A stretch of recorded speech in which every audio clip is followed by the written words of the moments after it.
Sir ಮೊದಲಿಗೆ ಹುಟ್ಟುಹಬ್ಬದ ಶುಭಾಶಯಗಳು. ಇವತ್ತು ಹುಟ್ಟುಹಬ್ಬ ಏನೆಲ್ಲ ಕಾರ್ಯಕ್ರಮ ಹಮ್ಮಿಕೊಂಡಿದ್ರಿ ಹೇಳಿ ಸರ್? ಏನು ಹುಟ್ಟುಹಬ್ಬದ ಸೆಲೆಬ್ರೇಷನ್ ಮಾಡಿಸ್ಕೊಳ್ಳೋ ಮಟ್ಟಕ್ಕಿನ್ನ ಬೆಳೆದಿಲ್ಲ. ಸೊ ನಮ್ಮ ಹಿತೈಷಿಗಳೆಲ್ಲ ಪ್ರತಿ ವರ್ಷ ಅವ್ರದೇ ಆದ ರೀತಿಯಲ್ಲಿ ಆಶ್ರಮಗಳಲ್ಲಿ ಹೋಗಿ ಸೊ ಹುಟ್ಟುಹಬ್ಬ ಆಚರಣೆ ಮಾಡಿದ್ವಿ. ಬಡ ಮಕ್ಕಳ ಜೊತೆ ಪ್ರತಿ ವರ್ಷ ಅದು ಆಡಂಬರದ ಹುಟ್ಟುಹಬ್ಬ ಮಾಡ್ಕೊಂಡು ಅಭ್ಯಾಸ ಇಲ್ಲ.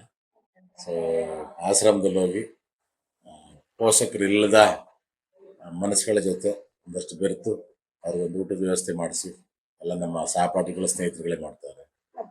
ನಾವು ದಿನ ಬೆಳಿಗ್ಗೆ ಇದ್ರೆ ಸಣ್ಣ ಪುಟ್ಟ ರಾಜಕಾರಣದಲ್ಲಿ ಇರೋದ್ರಿಂದ ಬೆಳಿಗ್ಗೆ ಇದ್ರೆ ಆ ಕಡೆ ಈ ಕಡೆ ಹೋಯ್ತಾ ಇರ್ತೀವಿ. ಕುಟುಂಬಕ್ಕೆ ಟೈಮ್ ಕೊಡೋದು ಸ್ವಲ್ಪ ಕಷ್ಟ ಆಯ್ತದೆ.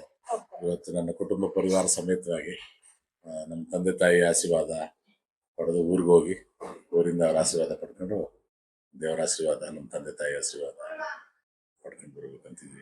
ಹುಟ್ಟುಹಬ್ಬ ಅಂದ ತಕ್ಷಣ ಎಲ್ಲಾರ ಮೈಂಡಲ್ಲೂ ಒಂದು ಹೊಸ ಕೆಲಸ ಏನಾದ್ರು ಮಾಡ್ಬೇಕು ಅಂತ ಸಂಕಲ್ಪ ಮಾಡ್ಕೊಳ್ತಾರೆ. ನೀವೇನ್ ಮಾಡ್ಬೇಕು ಅಂತ ಅನ್ಕೊಂಡ್ರಿ? ಇನ್ನ ಕನಸುಗಳವೆ ಇನ್ನು ನನ್ಸಾಗುವಂತ ಸಂದರ್ಭ ಬಂದಾಗ ನಿಮ್ಮನ್ನೆಲ್ಲ ಕರೆದಿ ಎಲ್ಲ ಮಾಡಬೇಕು ಅಂತೇಳಿ ನಿಮ್ಮ ಮುಖಾಂತರನೇ ನನ್ನ ಭಾವನೆನ ನನ್ನ ಆಸೆನ ವ್ಯಕ್ತಪಡಿಸ್ತೀನಿ.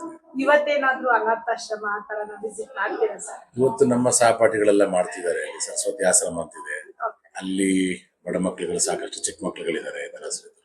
ಅವ್ರ ಜೊತೆ ಸಿಹಿ ಹಂಚುವಂತ ಕಾರ್ಯಕ್ರಮ, ಊಟದ ವ್ಯವಸ್ಥೆ ಮಾಡಿಸಿ ಅವ್ರ ಜೊತೆ ಹುಟ್ಟುಹಬ್ಬದ ಕ್ಷಣಗಳನ್ನ ಹಂಚ್ಕೋಬೇಕಂತೇಳಿ ನನ್ನ ಹಿತೈಷಿಗಳು, ನನ್ನ ಸ್ನೇಹಿತರುಗಳು, ನನ್ನ ಪ್ರೋತ್ಸಾಹ ಮಾಡೋಂಥ ಮನಸ್ಸುಗಳೆಲ್ಲ ಒಟ್ಟಿಗೆ ಸೇರಿ ಪ್ರತಿ ವರ್ಷನೂ ಅವರೇ ಮಾಡ್ತಾರೆ.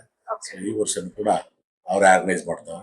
ಅವ್ರ ಜೊತೆಗೆ ನಾನು ಬೇಗ ಬಂದ್ರೆ ಅವ್ರಿಗೆ ಹೋಗಿ ಜಾಯ್ನ್ ಆಯ್ತೀನಿ, ಇಲ್ಲಾಂದ್ರೆ ನನ್ನ ಪರವಾಗಿ ಅವರೇ ಪ್ರೀತಿ ವಿಶ್ವಾಸದಿಂದ ಬರ್ತ್ಡೇನ ಸೆಲೆಬ್ರೇಷನ್. ನಿಮ್ಮ ಸಹಪಾಠಿಗಳೆಲ್ಲ ಸಾಕಷ್ಟು ಜನ ಸ್ಟೇಟಸ್ ಅಲ್ಲಿ ಹಿಂದೆ ಹಾಕೊಂಡು ಹುಟ್ಟುಹಬ್ಬ ಆಚರಣೆ ಮಾಡ್ತಾರೆ. ಅವ್ರಿಗೆಲ್ಲ ಏನ್ ಹೇಳಕ್ ಇಷ್ಟಪಡ್ತೀರಾ? ಅವರ ನಮ್ಮ ನಡುವೆ ಇರ್ತಕ್ಕಂಥ ಬಾಂಧವ್ಯ, ವಿಶ್ವಾಸ, ಪ್ರೀತಿ ಹಿಂಗೆ ಉಳಿಸ್ಕೊಳ್ಳುವಂಗೆ ಭಗವಂತ ನನಗೆ ಶಕ್ತಿ ಕೊಡ್ಲಿ, ನನಗೆ ಮನಸ್ಸು ಕೊಡ್ಲಿ, ನನಗೆ ಆತ್ಮಸ್ಥೈರ್ಯ ಕೊಡ್ಲಿ.